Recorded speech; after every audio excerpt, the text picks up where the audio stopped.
Hi, I'm Odalyn. I packed my son's favorite snack, kissed his cheek, and watched him hop into my sister-in-law's SUV, smiling like the world was safe. An hour later, my niece called in tears. "He won't wake up," she whispered, "but Mom says it's just a prank."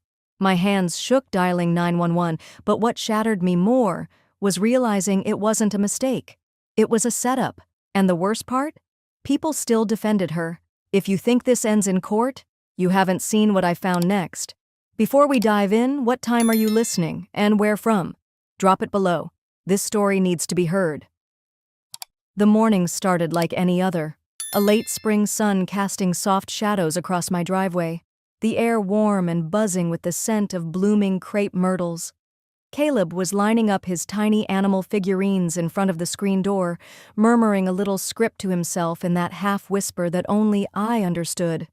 He wasn't the kind of child that blended in at birthday parties or thrived in crowded classrooms, but he had his own kind of light, a quiet, deliberate light.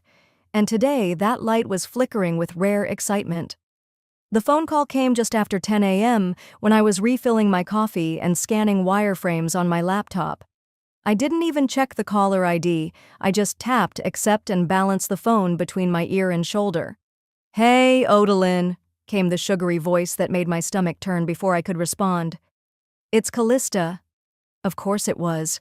Callista, my sister-in-law, the PTA queen of Barton Hills Elementary, the woman who once told me at Thanksgiving that Caleb would probably grow out of his little quirks if you didn't baby him so much.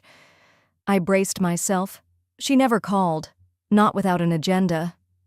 "I was thinking," she continued, voice syrupy and fake, "maybe it's time the kids had some real cousin bonding. Lily's been asking about Caleb for weeks now. There's this great new trampoline park up in Round Rock. I thought I'd take them for a couple of hours, grab some ice cream, something light and fun." I didn't answer right away. My grip on the mug tightened. The last time Callista had shown any interest in my son was when she passive-aggressively commented on how he couldn't sit still during Easter lunch. And now, she wanted to bounce around a warehouse of flashing lights and loud music with a sensory-sensitive 6-year-old? "I know we haven't spent a ton of time together," she added quickly, sensing my silence. "And I feel bad about that. Just thought it could be a reset." A reset. She made it sound like an Instagram caption. I turned to Caleb, who had now pressed his nose to the glass, watching a squirrel leap across the fence. "Caleb," I said gently, "Auntie Callista wants to take you and Lily to the trampoline park today, just for a little while. Would you like that?" He didn't answer with words. He rarely did when he was excited. But his face lit up like Christmas morning. He bounced on his heels and nodded hard, reaching for his shoes. That look, it undid me. So, I ignored my gut. I packed his little backpack. Organic apple slices, gluten-free crackers, a change of clothes, the noise-canceling headphones with Paw Patrol stickers. I tucked in a folded pink handkerchief Lily had given him last summer. He kept it in his room like a treasure. I whispered, "If it gets too loud, this will help you feel brave." He wrapped his arms around me, face pressed to my ribs. I kissed the crown of his head and smiled, even as my throat closed. Callista pulled up 10 minutes later in her spotless SUV, windows tinted, music low and tasteful. She stepped out in white linen and big sunglasses, waving like we were neighbors in a commercial. "Hey there, buddy," she chirped. "Ready for some fun?" He climbed in without hesitation. She didn't even ask about his allergies. As the car pulled away, I stood frozen on the porch. The air felt too still. Something inside me twisted. 2 hours later, the phone rang again. I was in the kitchen, rinsing Caleb's lunch container, thinking I'd prep a light dinner before they got back. I saw Lily's name flash across the screen. I smiled and swiped to answer. But what came through wasn't her usual babbling. Auntie," her voice broke, swallowed by sobs. "You have to come. Mom said it's just a prank, but he won't wake up. He's not waking up." Everything in me collapsed. "Where are you?" I choked out, already grabbing my keys. "Lily, where?" "The park, by the big swings. I don't know. I'm scared. He won't wake up. I didn't hang up. I just bolted. I was down the porch steps and in the car before the next breath. My hands trembled as I called 911, voice hollow. My son. My son's not responding. He's 6. He was with his aunt and cousin at Bee Caves Park. Please, send someone. Traffic was a blur. My breath came in shallow, uneven bursts. The world spun past in streaks. Green lawns, pickup trucks, sunburnt sidewalks. I didn't feel my body, only the fire in my chest. Thoughts collided, Callista rolling her eyes when I asked her not to serve Caleb pecan pie. Her laugh when he had a meltdown at Christmas. "That child is made of tissue paper," she had said once. I pressed harder on the gas. I ran a yellow light. Tires screeched. Someone honked.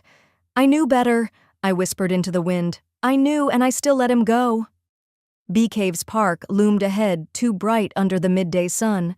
I veered into the gravel lot, barely stopping before throwing the car into park. The door flew open. My legs moved before I registered anything else.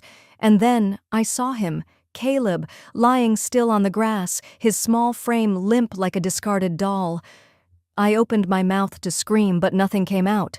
My legs gave way under me as I dropped beside Caleb, the grass cool and damp beneath my knees. His little body lay limp, pale and still, like the life had been siphoned out of him. His chest barely rose. Shallow, uneven breaths that sounded too soft, too far apart. I pressed my fingers to the side of his neck, searching frantically for his pulse.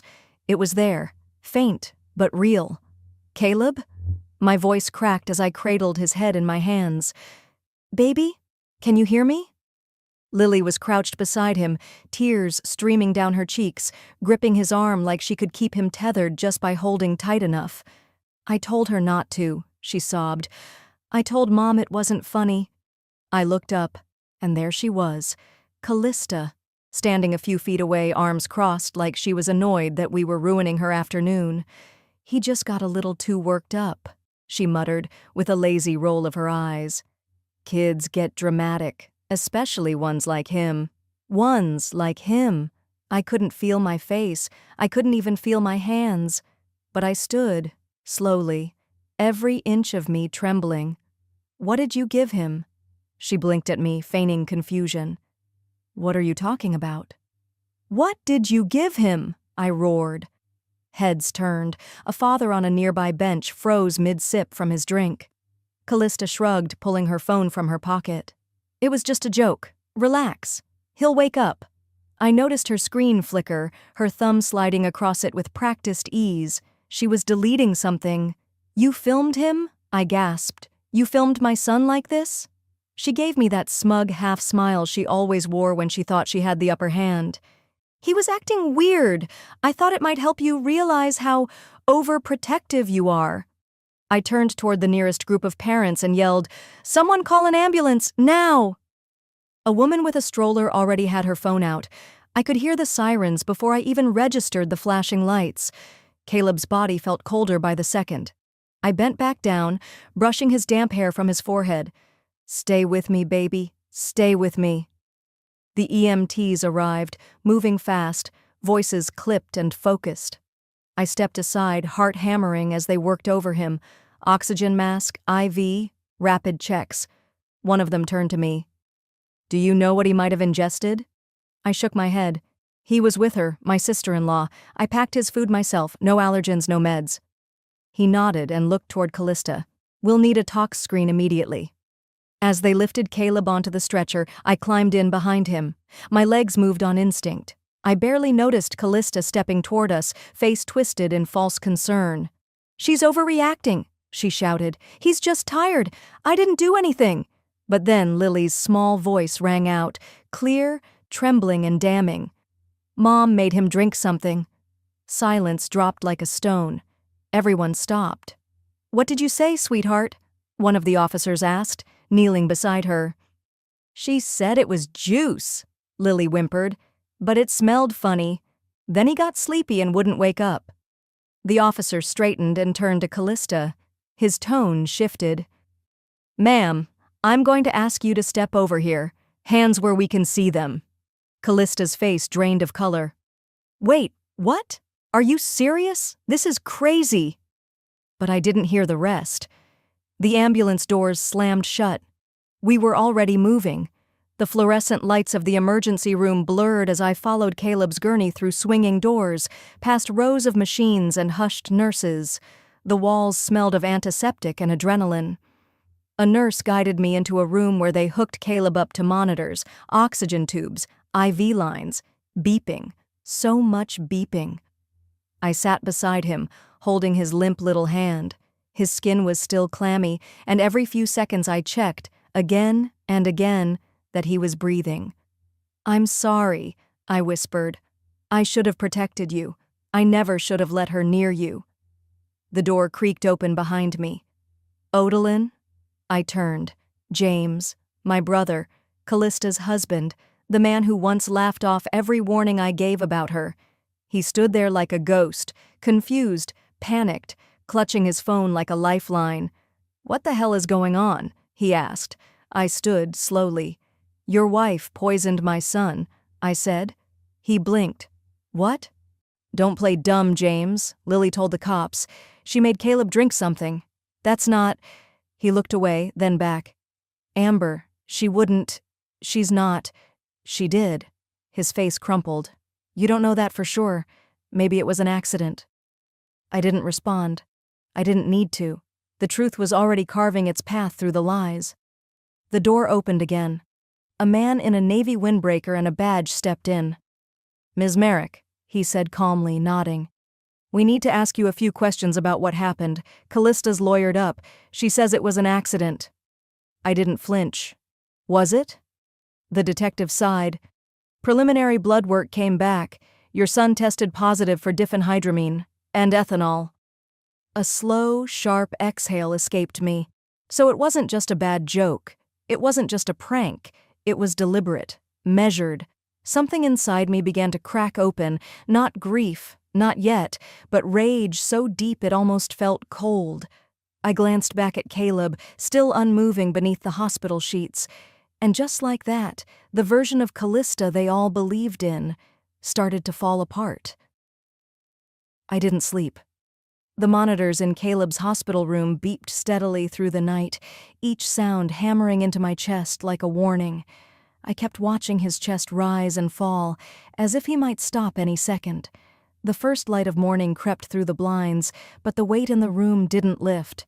I hadn't moved from the chair beside his bed except to pace in tight circles, like a caged thing. James returned just after dawn, still in yesterday's clothes. He stood at the edge of the room, awkward and silent. "He's stable," I said before he could ask, my voice flat. James gave a slow nod, rubbing the back of his neck. "They're running more tests, right? They already found diphenhydramine and alcohol in his system. What more do they need?" He exhaled, but didn't meet my eyes. "I'm just trying to understand how this happened." I turned toward him. "She drugged him. Lily said it.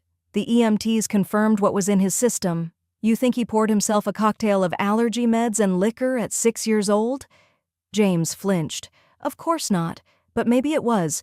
Maybe it was an accident. Something he picked up somewhere else. Or maybe you searched something online? I don't know, Odalyn." I stared at him. "You think I did this?" "No, I'm not saying that. God, no," he said quickly. "But the cops said there was a search history. I searched allergy interactions because your wife always ignores Caleb's needs. I was making sure the medication I had packed wouldn't trigger anything." He sat down heavily. "It's just, this doesn't make sense. Amber's never done anything like this." I didn't correct him. Amber was the name her Pilates class used, her professional contacts, her social accounts, but we knew her as Callista, the woman who smiled when it served her and spat venom when no one was recording. James's phone rang. He checked the screen and hesitated. "Our mother," he muttered, and stepped out to take it in the hallway. I leaned back in the chair, closed my eyes, and listened to the beeping. I was bone-tired but too wired to rest. He came back in 2 minutes later. "She wants to talk to you." I didn't reach for the phone. "What did she say?" He glanced down, uncomfortable. "She asked if maybe you provoked Callista." I laughed, one short, bitter breath. She said you've always had a way of escalating things, he added almost apologetically. That may be, Callista just lost her temper. And Caleb lost consciousness. James ran a hand through his hair. Ode, are you absolutely sure it was her? I didn't answer. I didn't have to. His doubt said enough. Later that day, I stepped outside the hospital for a moment of air. The sky was that sharp, merciless Texas blue, and the heat settled on my skin like a warning. I opened my phone to check messages and saw one from the detective. Odalyn, we found some search activity on your home Wi-Fi. Queries about allergy meds, interactions. Can you explain? I froze. My fingers went still over the screen. The blood drained from my face. Not accusing. Just covering all angles. I walked back into the hospital feeling hollow. Not just because they were looking at me now, but because I realized Callista's mask had slipped, and instead of running, she'd turned around and pointed at me. She wasn't just lying. She was playing the victim, and I was the woman with the weird kid and the messy past, the sister-in-law who never got invited to book club, never quite fit at brunch, the one people assumed would overreact, make things up, seek attention. I returned home briefly that evening to grab clothes and a phone charger. The house was quiet, the air stale. I stood in the doorway longer than I should have, just breathing it in. Toys lay scattered on the living room rug, Caleb's favorite sensory blocks, his tiny sneakers near the front mat, his blanket, crumpled on the couch, still smelled faintly of strawberries. I moved slowly, deliberately, not out of grief, out of focus. This wasn't the part where I cried. This was the part where I prepared. I sat at the dining table, opened my laptop, and pulled up my inbox. Old emails, photos, threads. I scrolled through text messages, the one from last Thanksgiving when Callista said, "He'll just have to eat what everyone else eats. I'm not a short-order cook." The picture she posted of Caleb's meltdown at the school carnival, captioned, "Sensory kiddo losing it? Still love him, though." Every snide remark, every moment she used him to polish her image or dismiss his needs. I created a folder. Started pasting everything into a spreadsheet. This was no longer just about being his mother. I was his advocate, his evidence gatherer, his wall of defense. I was the only one left standing between him and a system designed to believe polished women with professional smiles. As I typed, something flickered in the back of my mind. A memory. 17. Lake party. My cousin slipped on the dock and twisted her ankle. "She always brings drama," my aunt said. "Why was she even near the edge?" "You're always too intense, Ode," my uncle added. "Too emotional. Just stay quiet next time."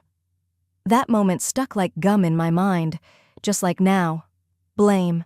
Silence. Questions about what I'd done wrong, only this time, I wasn't staying quiet. I opened a new app on my laptop. My voice was shaky at first, but then it evened out. "If anything happens to me," I said softly, "this is what she did." And then I hit record. I didn't know what I was going to say. I just knew I couldn't keep it inside anymore. My voice came out quiet, not shaky this time, but steady, too steady. The kind of steady that only comes when you've run out of ways to scream. The next morning, the hospital room was dim and quiet, just the sound of machines breathing for Caleb. I had to leave, just for a bit, not because I wanted to, but because I needed to think, not cry, think. So I kissed his forehead, promised I'd be right back, and headed home. The house greeted me like a museum of before. His little sandals by the door, a half-finished drawing of a dinosaur on the fridge, and on the counter, my laptop still open, spreadsheet glowing, emails pulled up. I sat down, hands trembling, not with fear now, but with something else, awakening. I started rereading the text threads between me and Callista. Years of them. Buried between birthday reminders and PTA notices were the moments I had once brushed off. That's when I saw it. A photo from 2 summers ago. It was Caleb, soaked, curled up on a lounge chair beside the neighborhood pool. Towels piled over him, his mouth open in a silent wail, his eyes terrified. The caption read, "He'll be fine. Builds character." My heart clenched. That day had slipped from my memory, buried beneath every other time I'd chosen not to make a scene. Caleb had only been 3. Lily had pushed him in, giggling. Callista had laughed. "It's a pool, Odalyn. What did you think would happen?" I'd told myself it was an accident, that it wasn't worth a fight, that maybe I was too intense. But sitting there now, staring at his tiny, shivering frame, I knew better. This wasn't the first time. These weren't isolated moments. They were patterns, bold red flags I had folded into napkins and placed gently back on the table, and she had counted on that. I picked up my phone and texted one of her old classmates, Zadie.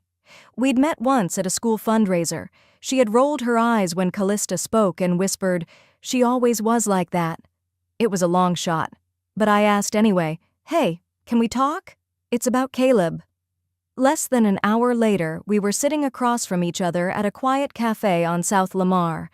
Zadie hadn't changed. Freckles, sharp eyes, that same no-nonsense tone. She sipped her coffee, leaned forward. "I don't know what she did to your boy, but I know this. Callista got kicked out of a babysitting job when we were seniors. The kid, mute, sweet little thing, had a full breakdown after a week with her." I stared at her. "Did they press charges?"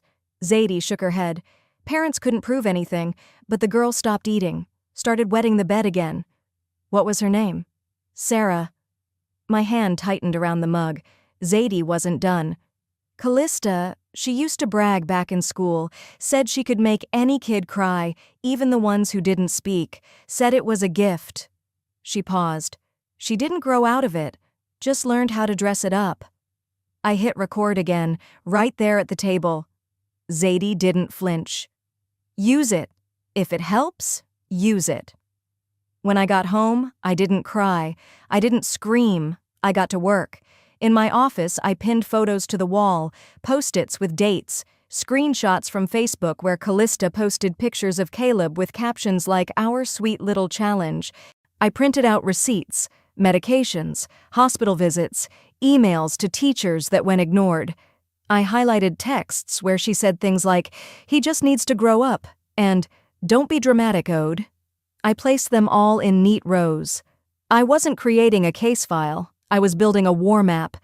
At the center of the wall, I posted Caleb's name in bold marker. Then I added something I almost missed. While picking up crayons off the kitchen floor, I saw a drawing stuck under the fridge. It was Lily's. Crayon scribbled figures, a stick boy, a juice box, a speech bubble that said, "Mom laughed." At the top, in shaky letters, "Caleb drank the funny juice." My throat tightened. This was what cracked the silence wide open. The silence I had let fester. The silence people mistook for guilt. I pinned the drawing right beneath the headline, "Before it happened." And I thought of what Grandma used to say when I was small and too bold for the women in my family. "They'll pretend your silence means guilt, until you make your silence mean war." I took one final look at the wall, and I whispered, "Now you've left fingerprints, Callista. I'm not cleaning them up this time." And the first fingerprint I found was hidden in plain sight. The rain started just after sunset. It wasn't a light drizzle, but the kind that seemed to crawl sideways, slamming against the windows like it was angry too. Thunder rolled low and distant, echoing the weight in my chest. I sat at the edge of Caleb's bed, his real one, not the one at the hospital, staring at nothing. The house didn't feel like a home. It felt like a vault.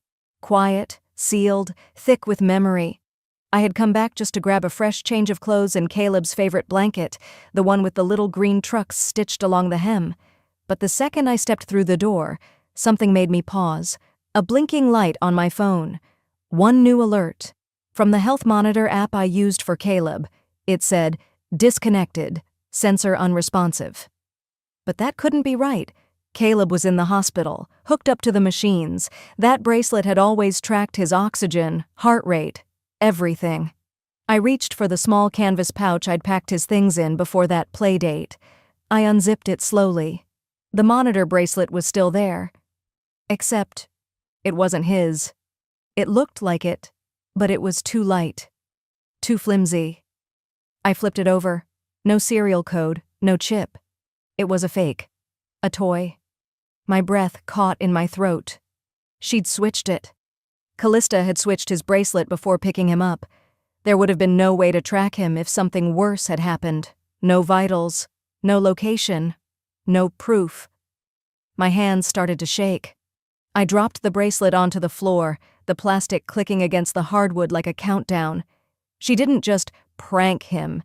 She wanted control. She wanted silence. She planned it. Before I could sit down, my phone vibrated again. Unknown number. One sentence. Stop digging. Drop it. Think of your son. Attached was a photo. It was Caleb, in our backyard, 2 months ago. He was crouched near the tree line, face turned toward the house, mid-laugh, taken from a distance, from behind the fence. I dropped the phone. Then I locked the doors. All of them. Closed every curtain, checked every window. My heart wasn't just pounding, it was scrambling, looking for a rhythm that no longer existed. Someone was watching us. Not just watching, following, and now they wanted me afraid. It was working. I sat on the living room floor, back pressed to the wall, hands gripped into fists against my chest. The storm outside grew louder, but inside? Silence. I didn't cry. Not loudly, at least. My shoulders shook, but I kept my mouth closed. I didn't want to give whoever was out there the satisfaction of hearing it. I whispered, "What if they take him from me?" For a terrifying moment, I believed they could. I opened my laptop, hovered the cursor over the folder that held everything, the photos, the texts, the statements. My finger hovered over delete, because maybe if I stopped, this would all go away. Maybe if I let it die in silence, no one else would get hurt. Then something made me pause. A photo I didn't remember saving caught my eye. Caleb's birthday party. Last year. He was in the foreground, grinning, icing smeared on his chin. Lily was beside him, smiling but distracted. In the background, barely visible, stood Callista, watching, not smiling, watching. And something clicked. I remembered what Lily had said at the hospital. "I don't want to go home anymore." I stood up, walked straight to Caleb's room, pulled open the drawer on the left side of his bed. Inside, tucked under a pair of rolled socks, was the pink handkerchief, the one Lily had given him, still soft, still scented faintly like baby soap. I pressed it to my face and inhaled, not to comfort myself, but to remember. Caleb had kept it close, through everything. Even while she laughed, even when no one else protected him. If he could hold on, so could I. I wasn't done, not even close. I dried my face with that handkerchief, walked calmly to my desk, pulled out 2 USB drives, and a spare old laptop I kept for backups. I uploaded everything, twice. Then I uploaded to cloud storage under a name no one would guess. The storm shook the house again, but I didn't flinch. Not this time. This time I wasn't afraid of the noise. I was the noise. And just like that, I chose war over fear. By morning, the storm outside had passed, but the one inside me had only just begun to take shape. The sky was dull gray, filtered through the blinds in my kitchen. I stood barefoot, coffee gone cold in my hand, watching the cursor blink on a Facebook post I'd written and rewritten 5 times already.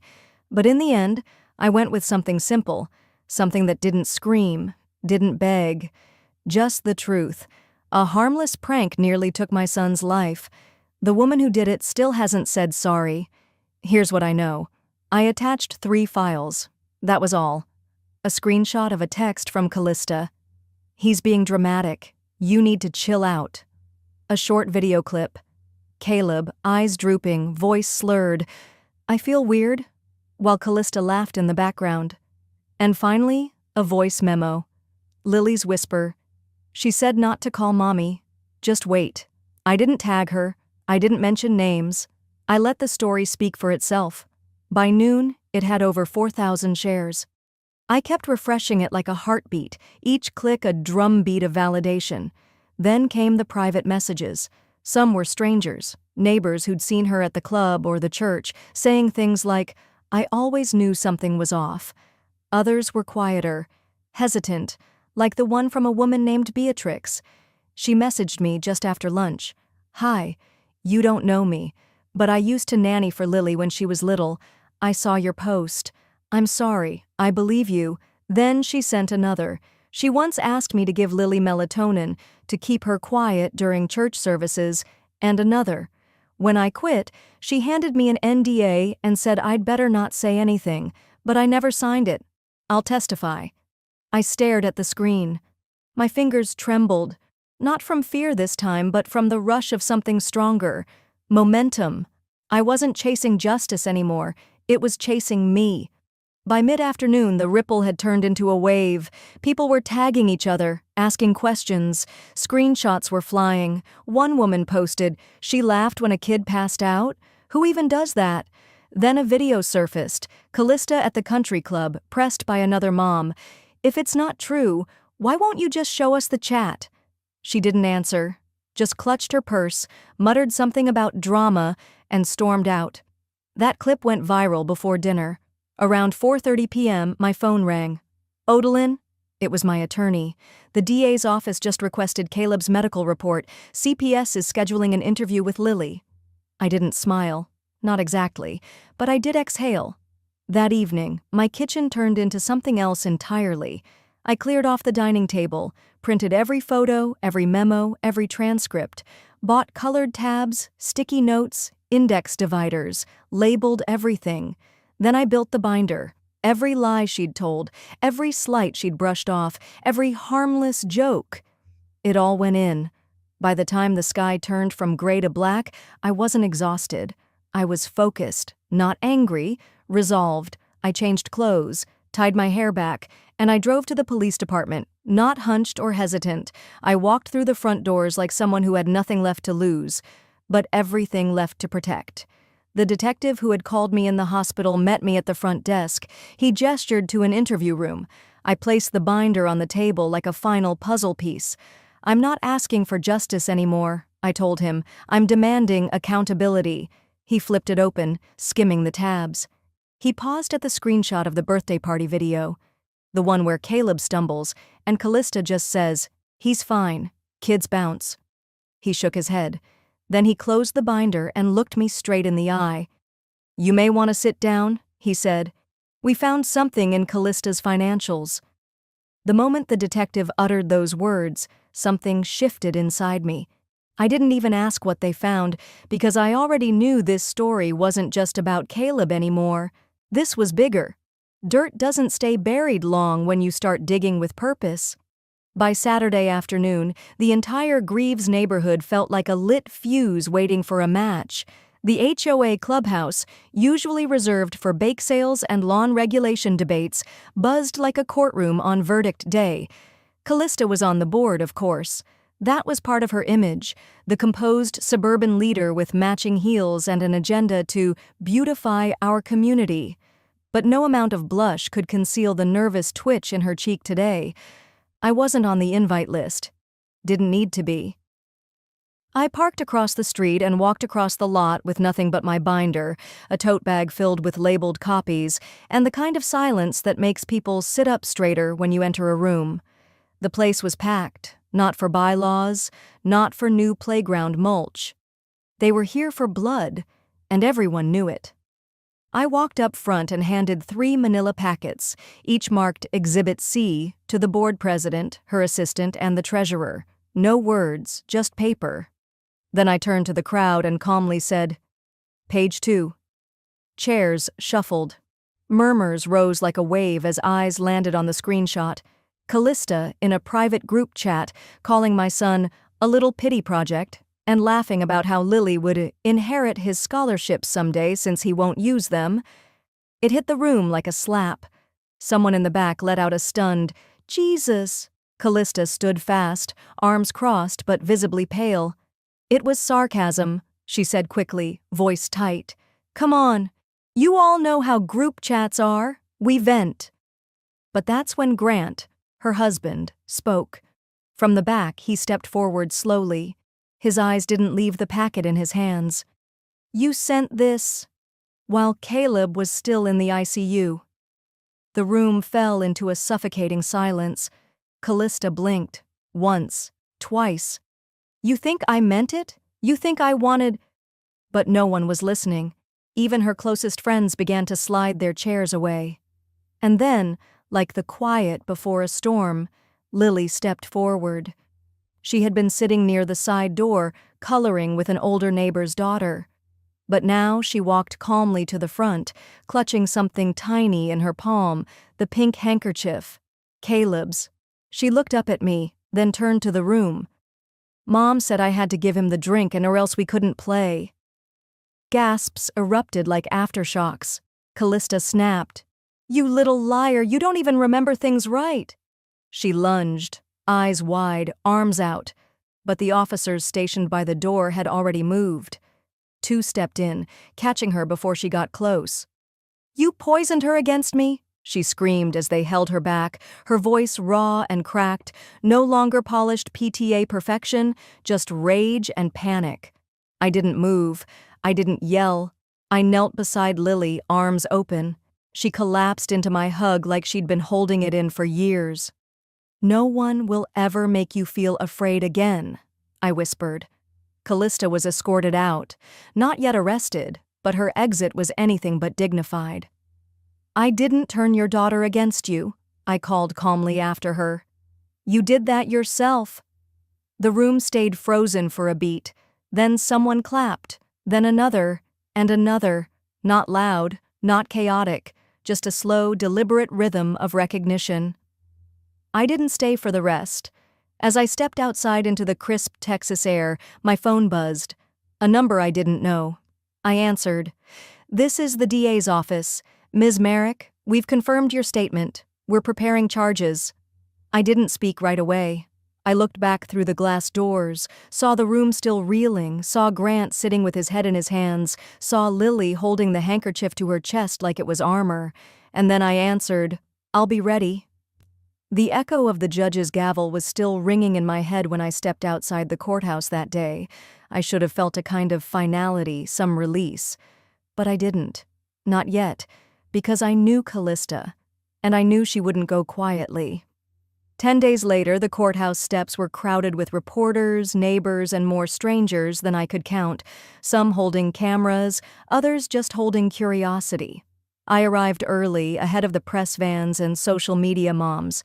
I didn't want the spotlight. I just wanted the truth to stand on its own. That morning, I wore no makeup, no pearls, no statement blazer, just a simple blouse, black pants, and my binder clutched under one arm. It was the kind of calm you learn in storms, when you're done crying and ready to be heard. Inside, the grand jury hearing buzzed with quiet tension. My lawyer met me at the security gate, expression tight. "She's trying to preempt," he said. "They released a video this morning, a clip, spliced." He didn't have to say whose team it came from. "They're claiming it shows you being aggressive with Caleb, shaking him." My chest tightened, not with fear, but with something colder. I'd been preparing for this. "Let them play it," I said. The judge entered. The bailiff called order. And sure enough, Callista's lawyer rose. "A motion, Your Honor. New evidence submitted this morning by the defense.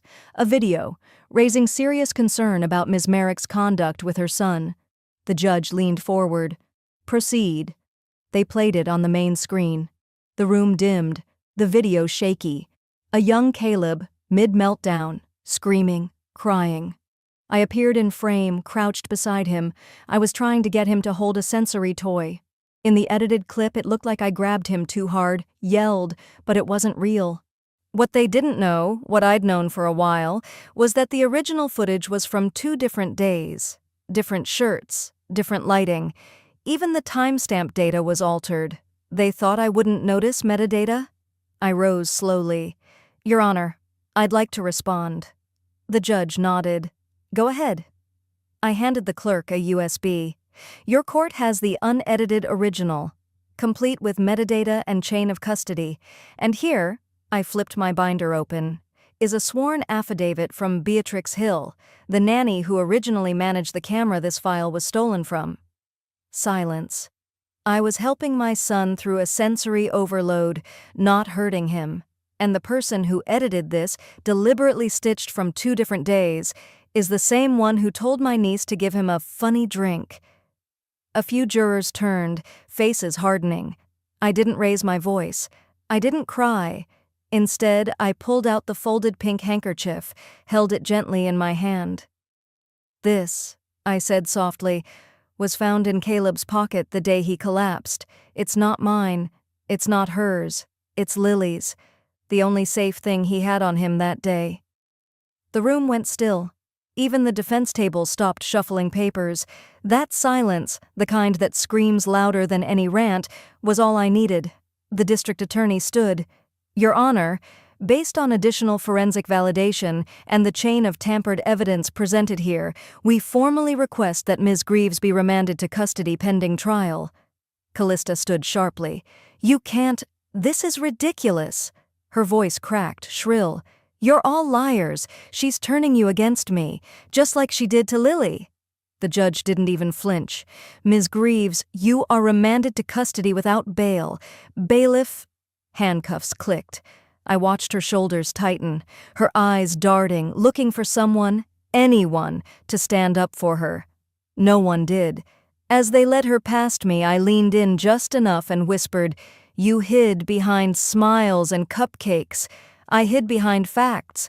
Looks like facts won." Her mouth opened, maybe to scream, maybe to spit some final accusation, but the courtroom doors shut behind her with a weight that said, "Enough." 3 months later, the house no longer smelled like fear.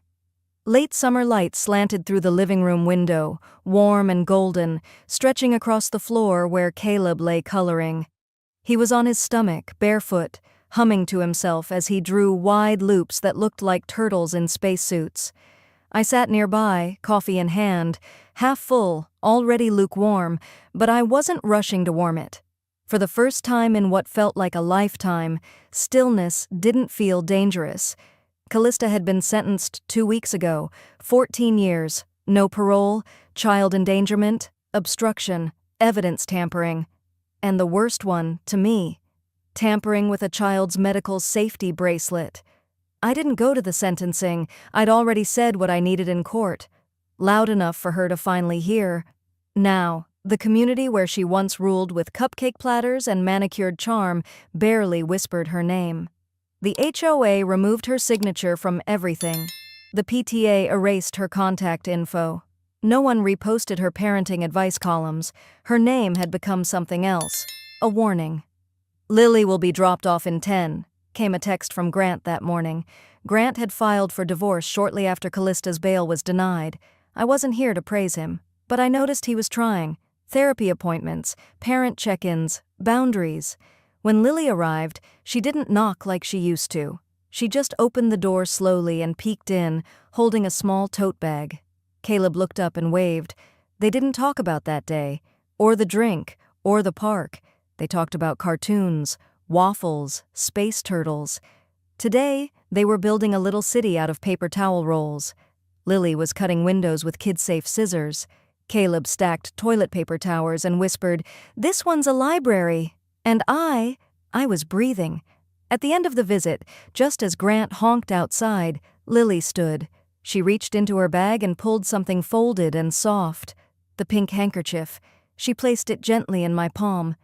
"He said you helped him keep it safe." My chest tightened. I knelt beside her.